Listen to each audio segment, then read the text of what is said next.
Welcome to Technado with Don Pizzette, featuring sysadmin expert Don Pizzette, security specialist Daniel Lowry, and Peter.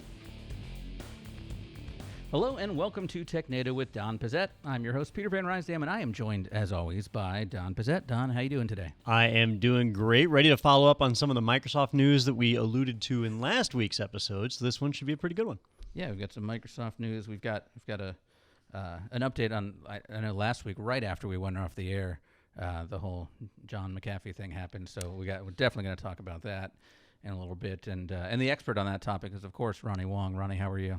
I am great to be here because I found out once again this morning that I was going to be on the show. So that's awesome. Ronnie is here every week, just standing right outside the door in case someone falls down. Yeah, just in case. We've got Ronnie. I'm here and ready to share my McAfee knowledge. Yeah. Yeah. And we are also joined by Kevin Dunne. Kevin is the president of Pathlock. Kevin, how you doing?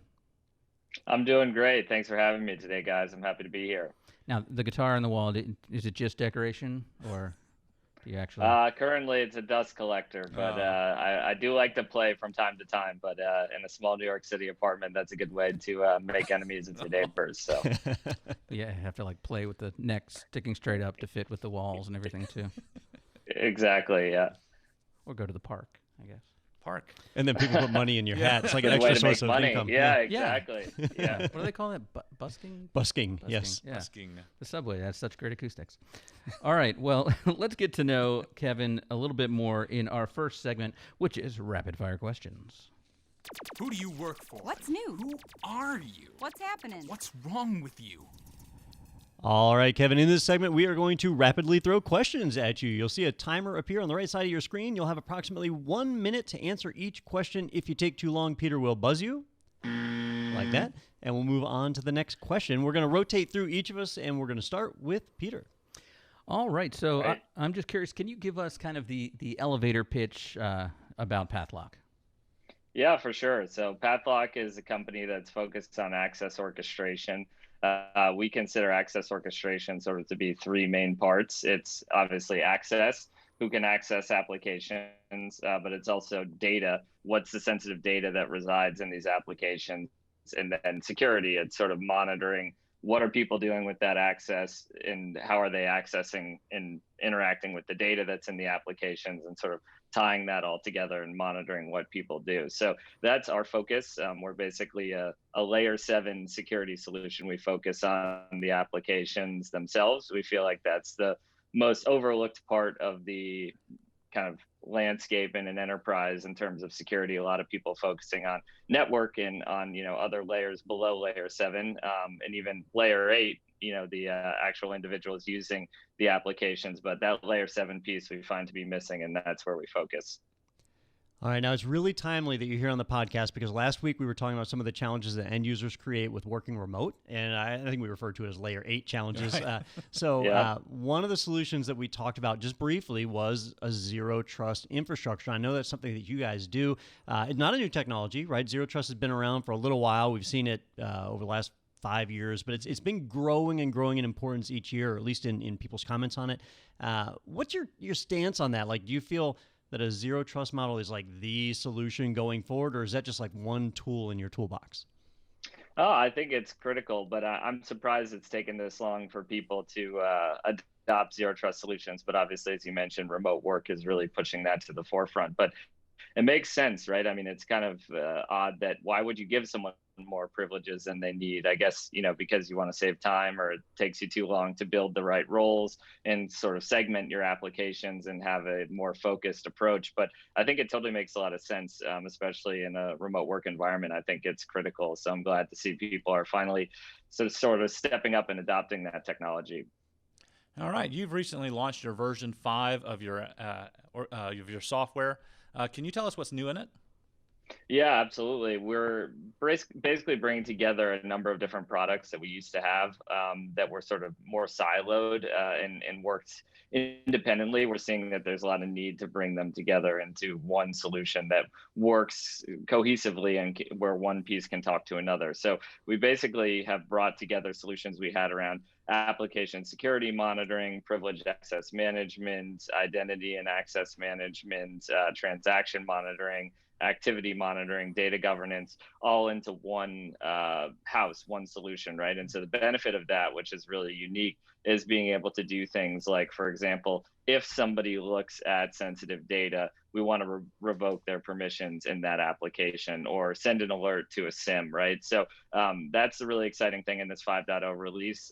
There's obviously a great new UI that's easy to use and looks great, has a lot of great reports in it, but really what's most important and game changing is what's under the hood that basically brings these solutions together so that they all speak with each other and allow you to do these unique kind of cross silo use cases, if that makes sense. Mm-hmm. So it's a NARC, basically. Exactly. Yeah, that stands with Zero Trust. No one trusts me. I mean, here at our office, Don trusts me implicitly, and I have access to way more than I should. But I'm curious. You talk about on your website that people on both sides of the perimeter are untrusted, and you know, as far as drawbacks go for Zero Trust, are there? It sounds like to me that some routine tasks might take a little bit longer for people that don't necessarily have access to everything. How do you guys handle that?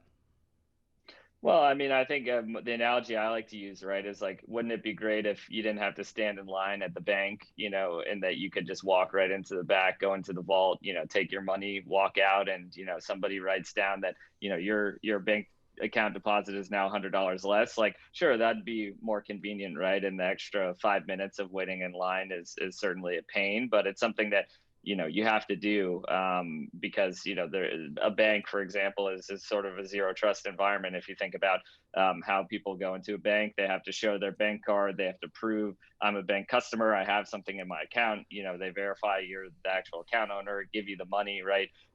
That's kind of how we've come to accept that that's normal, right? And I think in terms of identity and applications, it's going that way as well. And, you know, I think we can automate a lot of the headaches of enforcing zero trust to make it not as burdensome on the business, but certainly the time and delays, those are the big challenges in adopting zero trust, I think. Yeah, I don't know about like comparing yourself to the bank, because I mean, last time I went to a bank, it was like 20 minutes to just get to the front. So maybe like a bank in the 90s when there were more tellers and things like that. Exactly. Yeah. Last question I have for you. You talked about, you know, there's a slower adoption than you would have expected to zero trust. Has COVID accelerated that a little bit for you with, you know, with people working from home? Have people adapted to that model? Yeah, I mean, I think now that remote work is here, that's really been one of the big pushes. I think it's remote work, right? And then it's also cloud adoption. I think those are sort of the two things that we're seeing driving a lot of the zero trust adoption, is because, you know, people are coming from outside the perimeter now and inside the perimeter, right? Because you're going to have people working from home and working from the office. And then you've got applications that are both inside the perimeter and then outside the perimeter, right? Like a Salesforce, Concur, Google Docs, things like that are hosted in the cloud. So you've sort of got, you know, outside the perimeter to outside the perimeter, outside the perimeter to inside, and in all directions, right? And I think the only way to really manage that basically is get to a zero trust methodology, right? Because zero trust is going to basically provide additional protection in all four of those areas, right? In terms of the populations inside and outside the perimeter and the applications inside and outside the perimeter. So I think it makes a lot of sense, and it's mostly remote work driving it, but I think also the cloud adoption, right? Otherwise people would just be looking at things like zero trust network access or just VPN solutions, right? And just trying to solve, how do I get people from outside the network to inside the network securely? But really it's a bigger problem than that, because there's also applications that live outside the network now as well. Yeah, that makes a lot of sense. And that kind of leads us, I think, well into our article we wanted to discuss with you, which is right up your alley. This one is from serverwatch.com, and the headline is Using Zero Trust Security to Protect Applications and Databases. And, you know, having looked through this, they talk a little bit about why people should go with Zero Trust and how to implement it. Do you agree with kind of the points that they made in there? Or are there some differences with how you feel people should approach Zero Trust? Well, yeah, I mean, I think there are a lot of good points there, right? That makes sense. But I think they sort of peeled the onion back maybe a few layers, but not all the way, right? A lot of the focus in the article was basically on micro segmentation at a network level, right? Basically saying, look, if I have an area of my network that contains sensitive customer information, I should segment that off. So nobody who works in, let's say, accounting should access that. That's really only for support folks. So I'm going to basically create a micro segment in my network and say people only in customer support can access that segment of the network. Well, that's good, right? And that is sort of getting towards least privilege access. But really, the true least privilege access zero trust concept would be to go even further, right? Can I go into the application and actually look at what lives within the application and how can I segment that? Not really at a network level, but really more at kind of an attribute-based level, a data level, right? To say, look, within my application, if I want to peel the onion a couple layers further, I have different populations of users and different types of data that they interact with. I might have people who work on European customer support versus people who work on US customer support. And so if I can go deeper into the application and basically map out, the data to say, here are US based customers that should only be accessed, their data should only be accessed by US based support personnel. For example, I can actually go past just segmenting who can get into the application to actually look at the application itself, the data in there, and work to build a model to protect at that layer as well. And so I think that's sort of the last mile that I think that was left out of that approach. But I think in general, right, it's a good concept to make sure that you're segmenting your network and making sure that if there's people who you should never have a reason to use that part of the network, then definitely don't give them access to that. So I'm curious, when I think of zero trust for web applications, it's really obvious to me. An example would be like Gmail, right? Anybody can use Gmail. Right. It's a web application. When you go to the website, gmail.com, there's zero trust between your client and that server, right? There's some TLS certificates to get exchanged, so you at least have a secure connection, but you got to authenticate, right. Username, password, multi-factor authentication, right? All that stuff on the front end. I think we all see that every day. But the back end, because the article talks about securing databases as well. If we've got a web application that's talking to a database, all of a sudden things like multi-factor authentication don't quite work so well. So, right. But you guys operate in that space. So, like, what are some of the things that you would put in place between a web application and a database to enforce zero trust? Yeah, well, I think that's really what we're seeing is you kind of need a two-pronged solution, right? So you'll see that there are a lot of vendors that go out and they're focused on kind of data access governance and even a WAF type of solution, right? To protect the database that an application works off of. Like I think Imperva is an example of that, right? Like their company, they basically say, look, let's just take the database element of this application and let's protect it and make sure that no kind of untrusted communication can come from a web application into the database. And so we don't really focus on that sort of technical application of the zero trust solution. We leave that to tools that focus more on the databases. I think there's a second layer of protection that you need that's sort of the loophole, which is, okay, you could still have trusted access from the application to the database. So you have a trusted connection there, someone who really did log into the application, but maybe they're logging into the application through credentials that they hijacked through a phishing account or some sort of brute force attack, or maybe there was some misconfiguration in the application that allowed someone to log in with an administrator account that's still using the default password that it was shipped with, right? So you need an additional layer of protection, which is sort of monitoring what are people doing through the application layer to reach the database. That's what we focus on, is basically activity monitoring, right? Highlighting what all of these totally legitimate accounts that have a legitimate trusted connection to the database are doing, but monitoring that through sort of a zero trust mentality, right? Which is just monitor what everyone is doing. Even if you think that this is a normal person doing something in their normal day-to-day role, it might not be, right? Just because they logged in, using legitimate credentials doesn't mean that they're doing something that might not be harmful. So monitor everything people are doing as sort of a fail-safe to that, if that makes sense. You know what this reminds me of, Ronnie? You'll appreciate this, right? Because it's not so much zero trust; it's more like trust but verify, right? The old Reaganism. Right. So we trust the Russians, but we need to verify that all the nuclear missiles are gone. So that's kind of how this is. We need to trust that connection from the front end to the back end, but we need to verify the access is being done. So that's kind of cool. And I suppose that would lead to, would you call it like anomaly tracing, or what terminology do you use for that? Yeah, we think about it as like UEBA. It's sort of an extension of that, right? That's focused specifically on layer 7, because again, back to where there's gaps in people's security posture and strategy, right? People are doing a ton of UEBA at a network level, and they're looking at, okay, did this person log in from a legitimate location with a device that we're aware of, and is it a time of day that they normally do log in and work and things like that, right? And that's nice.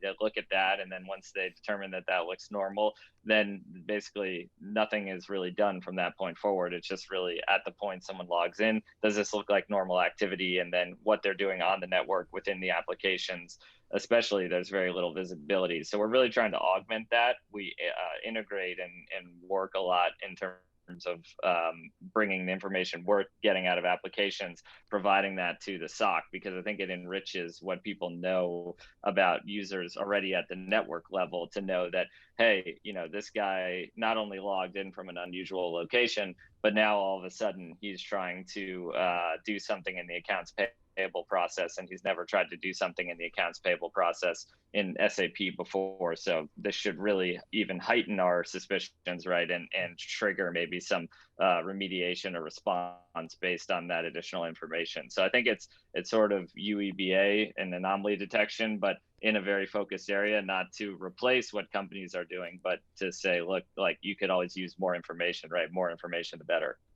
And I had to look that up real quick because I wasn't familiar with the acronym. I originally thought, like, why is he talking about European soccer leagues? But it's user and entity behavior analytics.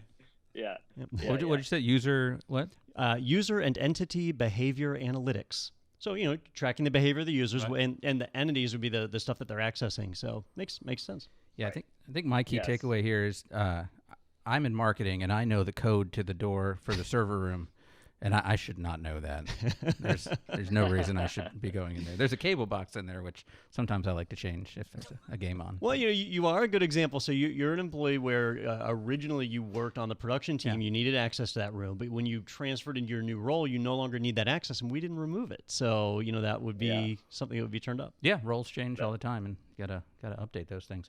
Hey, so before we let you go, Kevin, I know we mentioned version 5 is out. Where can people go to kind of check out and learn a little bit more about that?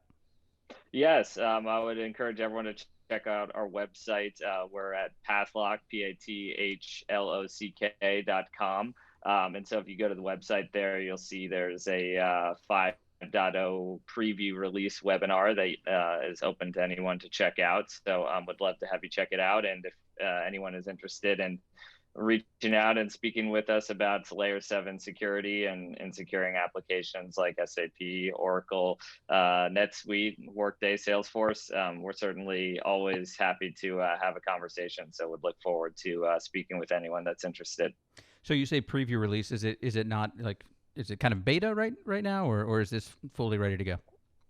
It's we're currently in beta with our existing customers, and we're looking for new customers as well to join the beta. So we're very excited to welcome new customers now to that. It's been the last 6 months or so working with our existing customers, getting it ready for a more open beta process. So we're looking to welcome some new clients on board to try it out as well. So doors open. Very nice. Yeah, if you head to pathlock.com, there's a big bar right across the top that you cannot miss with the link for that webinar or the webcast. So yeah, definitely check that out. And Kevin, thank you so much for taking the time to join us today. Really appreciate having you on.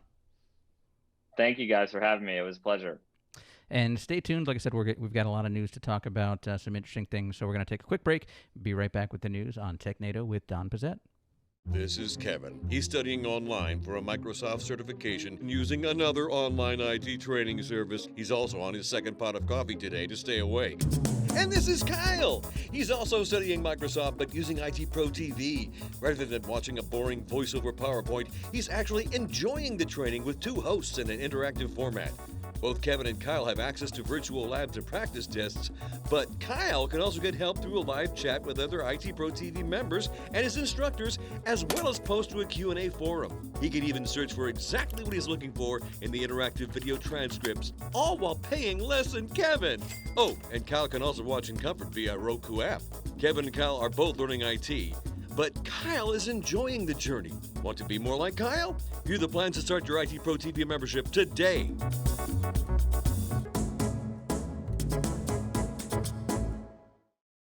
All right, welcome back to Technado with Don Pizzette. Thank you so much, Kevin, for joining us and teaching us all about Zero Trust, which is something, as Don pointed out, we've talked about a lot recently, so it's good to get some expert opinion there on it. Well, let's get to the big story in this past week with our segment, New Tech This Week. New Tech This Week, we got the scoop. All right, so we're taking a look at the article from arstechnica.com. Windows 11 is much more than a new theme slapped onto Windows 10, which is what we expected, just a dark mode. But there's a lot of cool stuff. It seemed like Teams was a big one, voice recognition. Don, what stuck out to you as the big takeaway here? All right. Well, the big takeaway from most people is going to be the user interface, right? So it gets a refresh. We've got rounded corners and a slightly more modern UI. It's got a name. I've forgotten what they've nicknamed it. But it is definitely, if you're a Mac OS user or you're coming from the Apple world, you'll feel right at home because they're going to a dock at the bottom instead of a taskbar like normal. There is going to be a dock. And they've even changed like the little search boxes to look more like Apple Spotlight. So they've certainly taken some inspiration from Mac OS and dragged that into Windows 11. That's what you call it, inspiration? Yeah, well, so if we want to put it in Apple speak, we would say it's very brave of Microsoft to embrace change like this. So it's well, I mean, Windows was just stolen originally from Mac, wasn't it? Well, you know, a lot of it came from Amiga and Microsoft and IBM worked together. It's hard to say where a lot of that stuff came from, really. Who stole from whom? Yeah. But there's a bunch of other things that are kind of slipped in, some things that are just kind of window dressing for the average user. From an administrative standpoint, it's not that much of a difference, right? So Windows 11 packs a few feature updates, but under the hood, it's pretty much the same. Couple of changes. They did change the hardware requirements. So you do have to have 64 gigs of free space to do the install now, which is more than ever before. It gets bigger and bigger each year. This is kind of a big one a lot of people are talking about.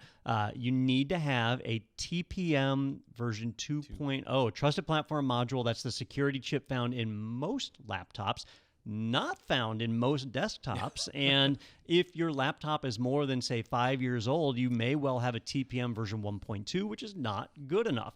So that's a requirement that Microsoft didn't really talk about, but it hints at in Windows 11, BitLocker will be enabled by default, which is why you need that TPM to be there in place. They did kind of release a little back-channel communication after the announcement saying, if you don't have a TPM, you won't be able to install the normal Windows 11. But as an administrator, you can create a custom install image that disables that requirement, but it's not supported by Microsoft. So basically, you need a TPM, and that's causing a huge run on TPM chips right now. So it's kind of a big deal. And it's 64-bit only? Is that? So it is 64-bit only. You have to have a 64-bit CPU, but it will still run 32-bit applications. They're just saying they're eliminating hardware support. There's not an x86 version of Windows 11. Technically, there really wasn't a true x86 of Windows 10 either, but it was supported via Microsoft in a deprecated state. So, but that's gone in Windows 11. And one of the big things that I saw that I think kind of affects more the general public is the adoption of Android apps, right? Yeah, they promoted that one a lot, and I was shocked to see how they're doing it, right? So Microsoft has been doing a lot of work with Android, and they've got that My Phone feature inside of Windows 10 that lets you connect to your Android phone. So I thought that's how they would do it. Turns out they've actually partnered with Amazon, the Amazon App Store. So if you've got Android apps via the Amazon App Store on your Kindle device or on some previous Android phone, they'll actually be able to run in Windows 11 on the desktop. Now, it is a subset. It's I think they said something like 600 apps, and the Amazon App Store has thousands of apps in it, so it's not everything. Yeah. But it is interesting to start blurring the lines between the platforms. Yeah, it's kind of strange that when you actually ended up reading this article, it said most importantly, it must feel emotional. I don't know. That seems to kind of be like, why would you actually build an entire operating system around the emotional feel of it? You know, everybody's been doing this. Yeah. Apple has been doing it for years, and now Microsoft has started too, right? So it's like getting up and saying, this is the best Windows ever. Giving you some emotional music as we talk about this, guys. Or Apple, we're brave to remove the headphone jack. Like, these kind of emotions, I guess marketing people eat this up because, you can't substantiate it. You can't quantify that as a number and say, well, it's it's a 7.2 on the emotion scale versus the 6 that we had before. Yeah, it's 14% more emotion is what you're shooting for with a big release like this. So that's just BS, but it's exciting, because there was a time where people were saying, "Hey, we might just have Windows 10 forever." Right? They're going on that 6-month release cycle. Microsoft said that, didn't they? Yeah. This is the last version of Windows. That Turns out it isn't. A year ago. Yeah, no, as I looked at it for the first time, because I saw Adam actually was running it, and Mike had also sent a couple of screenshots yesterday, I kept looking at it in my iPad that I had. I was like, it looks like that they're trying to get that feel that it's going to go onto a tablet at some point and be run that way, because everything looks like it's also enabled for touch as well. So kind of very neat. Yeah, which they tried in Windows 8. They went a little too aggressive and got burned. Right. And so they kind of backed off that for Windows 10. And now they're slowly stepping into it like they probably should have in the beginning. I did forget one important feature. Did you guys see the cost of Windows 11? It's free, right? Free. Free if you've got a Windows 10 license, right? I mean, you will have to buy it if you're doing like a brand new computer, and it'll probably be the standard $200 price point that you see, or $100 for home, $200 for Pro. But if you've already got a Windows 10 license and you've got Windows 10 installed, it'll be a free upgrade to Windows 11, and they are allegedly going to be rolling that out to consumers in October, so just a couple of months away. Enterprises might not see it this year. It might actually be Q1 of 2022 before enterprises see it. Yeah, I was just noticing that here in the article it's saying it's supposed to actually tip off some performance improvements, but they can't actually apply any real concrete metrics to that particular statement at all. So faster wake from sleep, faster hello biometric authentication, faster browsing in Edge. So, but emotionally. Yeah, emotionally much faster. Those things are. They do make a rather broad claim of all web browsers will be faster under Windows 11, true. which awesome. We'll have to wait and see. We'll get some benchmarks eventually and be able to quantify that. I wonder if that means like all Chromium based or maybe. Microsoft's gone all in on that. Yeah, exactly. Yeah. All right, 40% smaller updates. That's nice. Yeah. Okay. That'd be cool. Yep. So when my computer just reboots on its own, it'll be quicker. Well, so 40% smaller update to me is kind of a BS thing, because you still get the same amount of updates, which means the same amount of reboots. Like, I never complained about the size of an update. It's just... You're just getting more of them to equal the current size. Yeah, you get 4 updates today, but they're all really small. All right, well, one of the big other parts of this is kind of into our next article, which is from tomtalks.blog. Microsoft Teams 2.0 will use half the memory, dropping Electron for Edge Webview2. And I know the Teams integration was kind of a really big part of this announcement, and how much it's kind of built into the taskbar and all that. So what does this change with Electron? What does that mean for the end user? All right, a couple of big changes here. One I left off a moment ago is that in Windows 11, Microsoft Teams will be installed as the default communications application, replacing Skype. So Microsoft is all in with Teams. It's going to be there, and they have that free model now for home users to be able to use Teams. So they're envisioning a world where everyone uses Teams to communicate. We'll see if it gets there. Well, when you want everyone to communicate, that means you have to support other operating systems like Mac OS and Linux, iOS, all the different mobile platforms.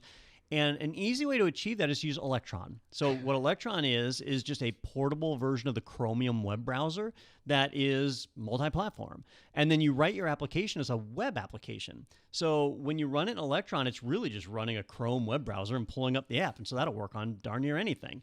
The problem with Electron, though, is it sucks up some memory. It consumes a lot of RAM when it runs, very inefficient. It's also fairly slow, and keeping it secure is a challenge. Keeping it up to date, it's up to the application vendors. So Electron has a lot of people that hate it, a lot of detractors. Well, Microsoft has come up with something, I'm going to do air quotes for our listeners, called better. Which is Edge Webview. It's basically using Microsoft Edge as the equivalent of Electron. Edge is based on Chromium, so it's just kind of their implementation. Microsoft wants full control over it. Now, I'm going to hold off judgment on this one. In theory, reading the marketing slicks and stuff, it sounds like it's going to be better, but Silverlight was supposed to be better than Flash, and it turns out, Flash was terrible. Silverlight was terrible, but maybe it was a little less terrible, but they still both sucked, right? Yeah. So I'm not expecting much out of Edge Webview.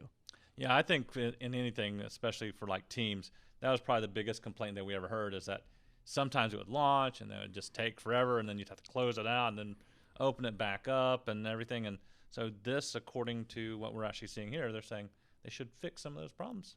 Yeah, we will see. Yeah, and what I was reading here is kind of like the takeaway is that it's moving towards a more, the quote here is Microsoft-controlled technology stack. So, I mean, in theory, that should make it, more stable, that the people writing it are the people that, wrote the We'll see. Tools, there's a lot of people with visibility into Electron. It's used in tons and tons of applications. So when Microsoft puts a actual paid team of engineers to work on it, maybe that'll be better. Maybe it won't. We'll just have to wait and see.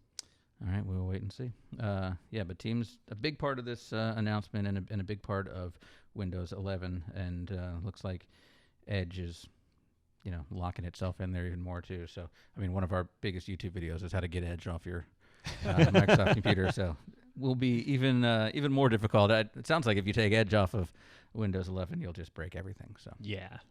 All right. Well, let's move on from Microsoft because other things did happen in the last week. And our next article is from Phoronix.com. Firewalld prepares for its major 1.0 release for Linux firewall management, and that's Firewalld with no second E. It's Firewall D. Dang it. Firewalld D. So, Don, how long has this announcement been kind of, everybody's been waiting for it? Oh, it's been building up for a long time. I'm trying to remember when. So Firewall D is a Red Hat project. Right. If you're not familiar with it, originally it was designed as a front end to IP tables, and it was a way to manage your firewall rules in Linux. So it was developed by a Red Hat development team. It was deployed in Fedora first, Red Hat's testing environment, but it made its way into RHEL, Red Hat Enterprise Linux. So that means it's got commercial support. It's considered very stable. If you use CentOS or any of the other Red Hat variants, you use Firewall D for managing your firewall. It is, like many open source products, one of those that slowly crept through its beta phases with 0.8 point whatever version numbers. Well, they are finally progressing to version 1.0. It's kind of a big deal when they come out and say, look, we're ready to be our own firewall. Now, that was kind of a surprise to me. I've always treated Firewall D as a front end to IP tables. So IP tables was the actual firewall that I was using, and NetFilter underneath that. But then Firewall D and the Firewall D CMD command was how I interacted with it.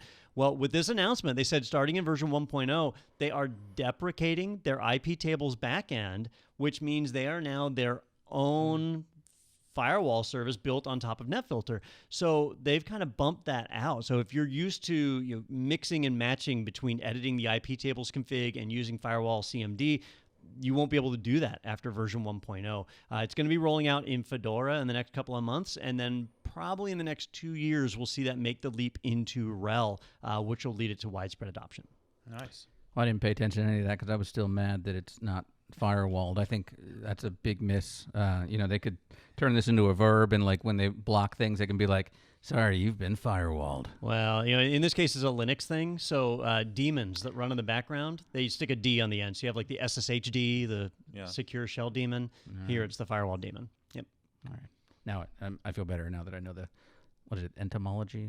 What is it called when no, that's studying bugs. Etymology? Could be. Yeah. Rhinoplasty? Pretty sure that's what it is. Nailed it. All right, I let's think we should just make up words to describe it now. Yeah. There's got to be a word for that, too. All right, let's head over to Ars Technica again for our next article. I'm totally screwed.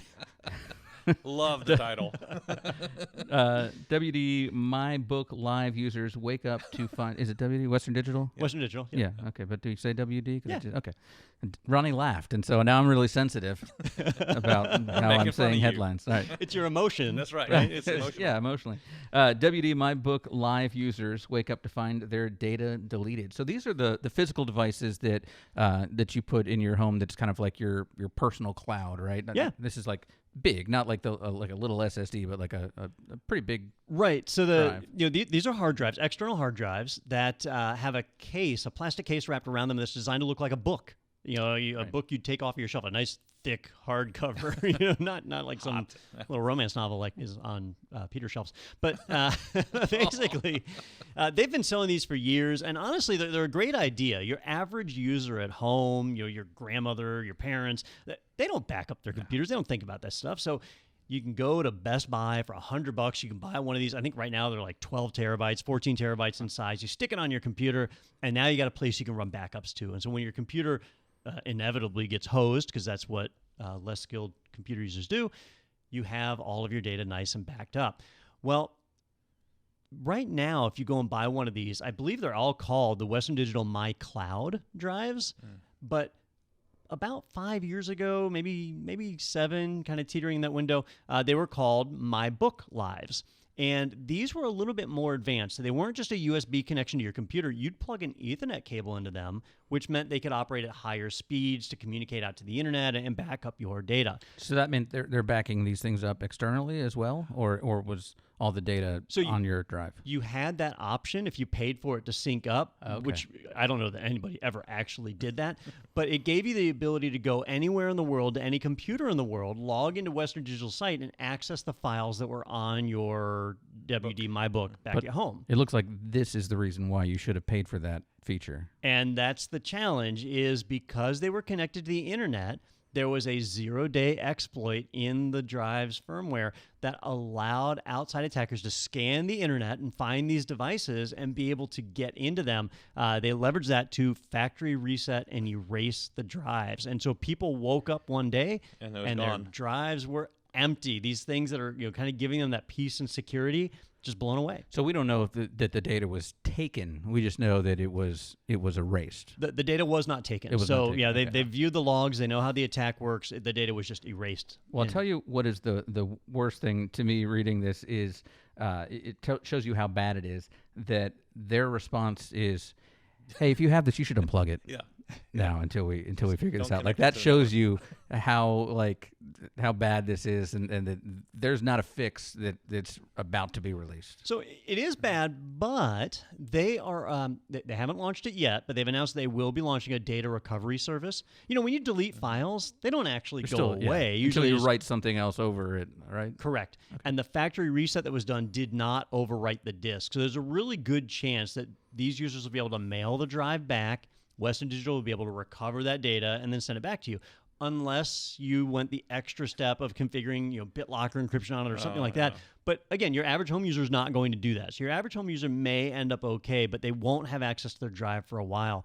Now, to me, one thing that people aren't calling out here, one of the big challenges is that if you got one of these My Books and you were just using it inside of your house and you weren't using the cloud features, it would still request that your router did a port forward. So it would do UPnP, the universal plug and play. UPnP lets a device talk to a router or firewall and say, hey, could you please redirect this port to me? And then the firewall opens it up. It's designed to prevent end users from having to do port forwards on their own. Well, that means for a lot of these users, their devices were exposed to the internet and they didn't know it. And so then their device gets wiped out. So they think, oh, no, I'm not using that feature, but it turns out they were. I hate UPnP. I turn it off on every device that I use, in my home, at the office. It's something that really shouldn't exist, in my opinion. I think that, yes, it's annoying to have to figure out how to forward a port, but that kind of guarantees that that port is being forwarded. In this case, I think a lot of this happened by accident. So I'm curious, and we only have a couple more seconds, or we're out of time for this article. But what do you guys use at home for your kind of solution like this? I pay $100 a year for 2 terabytes of storage with Google. Okay. And that's what I sync to. To Google Drive. I sync to OneDrive. OneDrive. Yeah. Yep. Yeah. So I mean, there's much less risk of something like this happening in a cloud situation because you're distributed more across multiple computers. I mean, like let's say they encrypted all the data like ransomware, and the encrypted version synced up to Google. Well, all you got to do is go up to the web page and roll you back to the day before. You do that with Dropbox or any of the various cloud services, but you got to pay every year versus one of these MyBooks you just buy one time and you've got it. Yeah, I never like the idea of these things because I'm thinking, I'm not thinking about my computer breaking. I'm thinking, oh, there's a fire in the house. I've lost everything. Well, if your data's backed up right next to the computer, that doesn't help you. But yeah, that's true. Yeah. All right, fun, exciting stuff. So if you have one, unplug it. Throw it against the wall. Don't put a drill through it yet because maybe they can get the files off there, as Dunne said. All right, our next article comes to us from bleepingcomputer.com. Microsoft admits to signing rootkit malware in supply chain fiasco. And so I want to make sure I understand what this means, signing it. So this is not saying we created this. They're saying we, kind of ran this through our checks and, yep, this one's good to go. So we kind of have to go back in time. Back to the release of Windows Vista. Do you remember, Ronnie, when did that come out? 2007? Somewhere a while ago.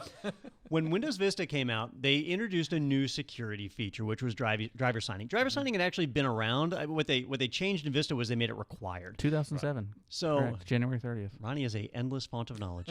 So, when somebody runs an application, the application runs as the user. So in theory, it only has the same access as the user. There's only so much damage they can do. If they can be an administrator, they can do a little bit more. But there's still some things an administrator can't do. Right. But hardware drivers run, from the kernel. Yeah. And so they can do anything, right? They really have an unprecedented level of access to your system. So they're really sensitive.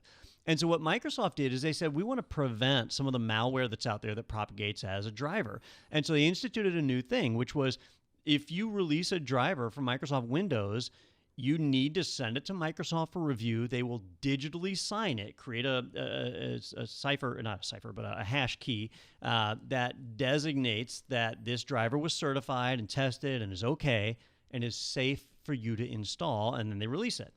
The other option, if you don't do that, is users have to disable the driver signing security check, which if you do that, Windows throws all sorts of warning messages at you. Like you have a watermark on your screen all the time, like a bunch of annoying things. So nobody does that.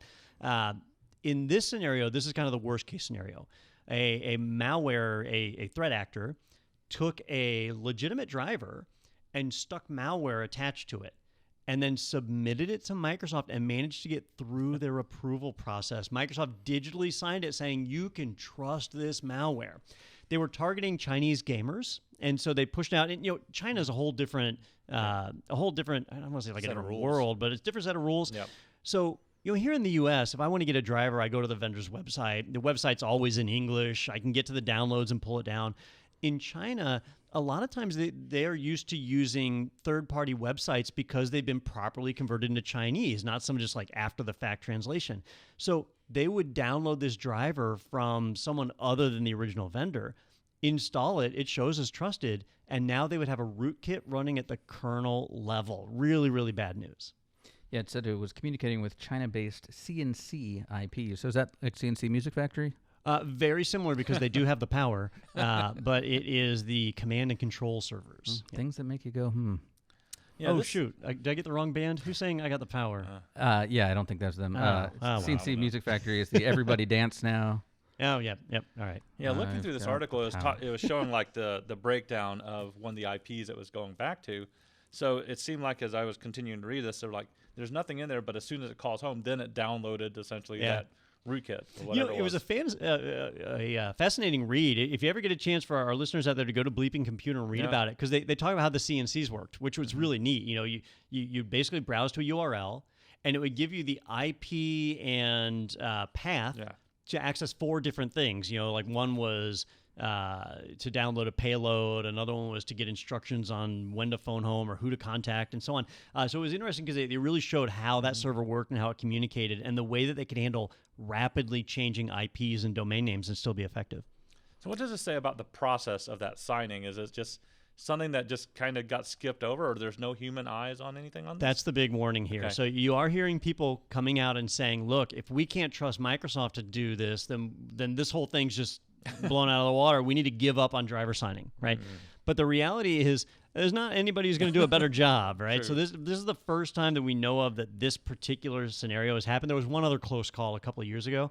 That's a pretty good track record, and I don't think anybody else could do a better job on this one. So Microsoft is obviously going to have to change their processes, do a better job of validating things, but it just shows that sometimes no matter what level of security you implement, things can still get through. That's why I use zero trust myself. Yeah. Well, and there is a lesson here of don't download drivers from not the vendor's site. That's one problem. But even here, who's to say that attacker didn't go the extra step of compromising the original vendor site? They could have done Yeah, that. because I was thinking this might have been through like a GitHub, thing where they got into the actual code, and because we talked about something like that recently, where, they were able to change the source code. I've Got the Power is by Snap. Snap. Sounds like a one-hit wonder to me, where CNC Music Factory was a several hit. If I recall correctly, they were the founding members of CNC Music Factory. I think you're making that up. I think you're making that up. That is the font of knowledge right there. All right. Now's the moment you've been waiting for. It's the time to put on our tinfoil hats. The moon landing was fake. Paul McCartney's been dead since 1966. Dogs can't see color. 5G causes syphilis. Do you understand that? All right. I'm gonna keep the X-Files theme going for The this moon one. landing was fake. Oh no, that's Been dead since I'm talking in that one. Oh, never mind. I 5G won't play causes that. syphilis. All right. Do you understand that? There it is again, Alex. All right, this is from Reuters.com, so we're supposed to be able to trust this as a legitimate news source. Larger-than-life software mogul John McAfee dies in Spain by suicide, lawyer says. Well, you would think, sure, that makes a lot of sense. It was just announced that he would be extradited to the U.S. to face, tax evasion charges, and I think there was like a kind of a Ponzi scheme thing that he was involved in as well. But then they found him dead in his cell. But we go back a year, and the man has tweeted. What did he say, Ronnie? He was talking about that if you do find me in jail and it looks like I committed suicide or something, I didn't. So he's kind of letting people know that he didn't do it. Yeah, how much more on point can this be? It's pretty darn clear. So what we've got is obviously, one of two things, I think, is what we were discussing. Either murdered, Possible. Several people, I'm sure, would be, lined up for suspects for that. Or number two, faked death. And that's the one I'm going with. Well, John McAfee, if you don't know who he is, I think most people do, was the original founder of McAfee Antivirus, which I believe 15 years ago was sold to another company, but eventually was acquired by Intel. So Intel owns McAfee Antivirus.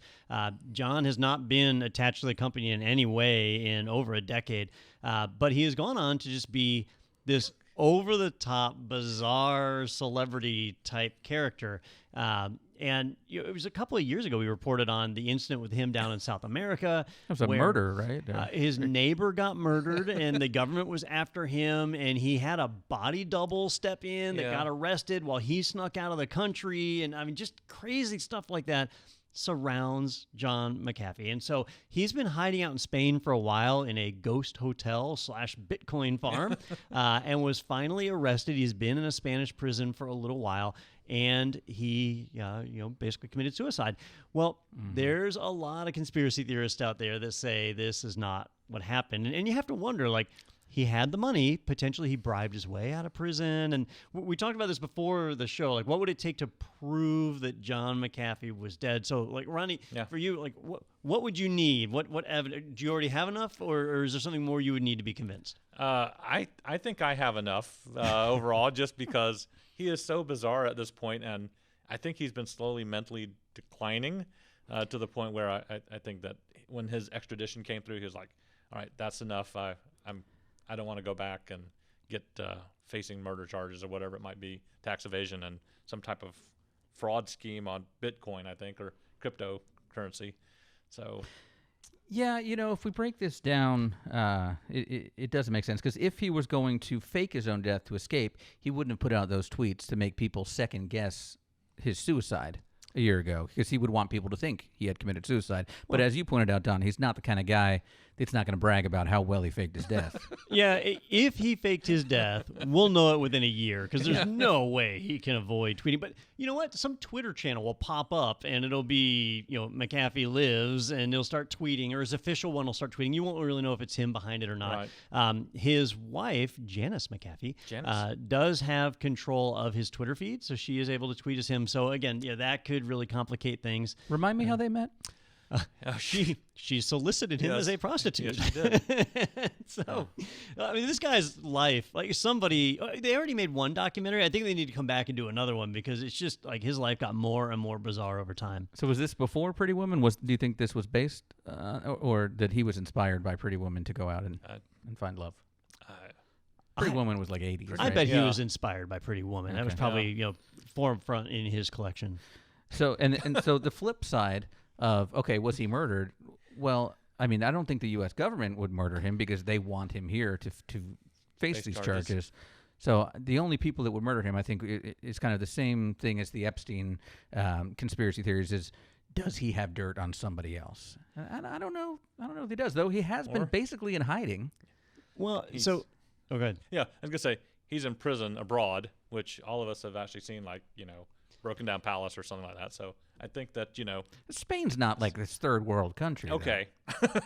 Well, let me throw out a tangent here. Not saying I necessarily believe this, right? But he ran into trouble in South America. What country was he in? Was it Colombia? I thought it was like Bolivia. Yeah, Bolivia. Was it Bolivia? Yeah. All right, so let's just pretend for a moment it was Bolivia. Sorry, Curl, if we're wrong. So he got in trouble down there, Spanish-speaking country, right? Mm-hmm. Spain, Spanish-speaking country. If you're a criminal mastermind, you're typically going to operate in countries where you know the language. Maybe the Bolivian government reached out. This tracks him from Belize to Guatemala to Spain. So no Bolivia involved. I think they're off the Belize hook. was where the issue happened, and then he moved to Guatemala to escape, and then ended up in Spain. I forgot this. He was also the Libertarian Party nomination for President of the United States. Did he win that nomination? No. I thought he didn't. No. Okay. He ran for it. Yeah. Because that was Peter, do you remember we were at, I believe it was RSA many years ago, and you came to me because we were looking for people to interview, and you said, John McAfee's here. He's running for president. And I said, we can't interview that guy. That guy's insane. You regret that decision to this day. I kind of do in a way. There would have been nothing of value in that interview. Yeah. Just personally, it would have been very rewarding. But So instead, we interviewed like Bruce Schneier or something. Yeah. Yeah, who has not been nearly as exciting. Yeah, boring. Yeah, well, I mean, take some time. If you're not familiar with this story, go down the rabbit hole. Just check out his Wikipedia page. It takes you through. He had a 2016 presidential campaign, a 2020 campaign, where at that point he hadn't been in the U.S. for many, many years, and was under indictment. And so I don't know how that inauguration would have gone if he had planned to actually win. Because we've never elected anyone with criminal charges. Yeah, that's a good point. It was Belize where the murder happened. Gregory Fall was the neighbor there, so the end to an interesting story. I've got an idea. This guy knows security. Maybe this whole time McAfee's been harvesting your data instead of just protecting it, so he knows everybody's secrets. There's your motive. Maybe. We will see. And I don't think this is the end of the story. I think this one will peter out after a year or two. Yeah. It's not like Elvis, where people will be holding true to it 40 years later. But I think we'll see hear about it next year. The term I think it's done. The term petered out is offensive. I can see that. To Peters everywhere. Your name references the end of someone's career. To something just kind of crapping out. It's fair. Bull to Peter. No, never mind. That didn't work. All right. Want to let you know about some webinars coming up for next month is CompTIA month, or this month, I should say, July 2021. Here's CompTIA month at IT Pro TV, and the first webinar is Explore Next Level CompTIA Cybersecurity Certs. What makes sense for you? So in this webinar with Patrick Lane from CompTIA, we'll be looking at the next level after A+, IT fundamentals, Security Plus. So going into what, CASP, Pentest Plus, what's the other one? CISA. Definitely be in that. So that's taking place Thursday, July 8th at 2 p.m. Eastern Time. You can go ahead and register for that at itpro.tv/webinars. And then take a little moment after you read the Wikipedia page about Mr. McAfee there to head over to technado.com. You can check out the latest episodes. Make sure you subscribe. You can send us some listener mail and tell us who you think killed John. And then if you're bored, jump over to YouTube and look for his video on how to uninstall McAfee antivirus. It has what, did he put that out after he sold the company? Oh yeah. Okay. Yep. It's over the top. Fantastic. Has guns, drugs, women. True story, not made up. All involved in an installation or of uninstalling an app. Huh? I just subscribed. I know it's hard sometimes to uninstall things, but I didn't realize that hard. Well, you can click that big orange button that says sponsored by IT Pro TV, and you can get a 30% off coupon code for the lifetime of your personal subscription. And you can also request a team trial, find out more about all the great features available to teams from IT Pro TV. I think we're also doing a CompTIA free month, or free month. That'd be nice. A free weekend this month. So I'll definitely get you some details about that. Not sure which weekend that is, but Val's going to kill me. Why did I even bring it up if I didn't know? But that's taking place a little bit later in the month. We're going to have CompTIA Jeopardy at the end of the month. I think both of you are involved in that. So I believe I'm hosting. I believe you are. So that is exciting. But yeah, big time over at IT Pro TV. All right, well, Ronnie, thank you so much for jumping in. We appreciate Had fun. Thank you. Your insights on Windows 11 and everything else there. And Don, as always, thank you. And thank you, all of you, for watching. We'll see you next week right here on Technado with Don Pizzette.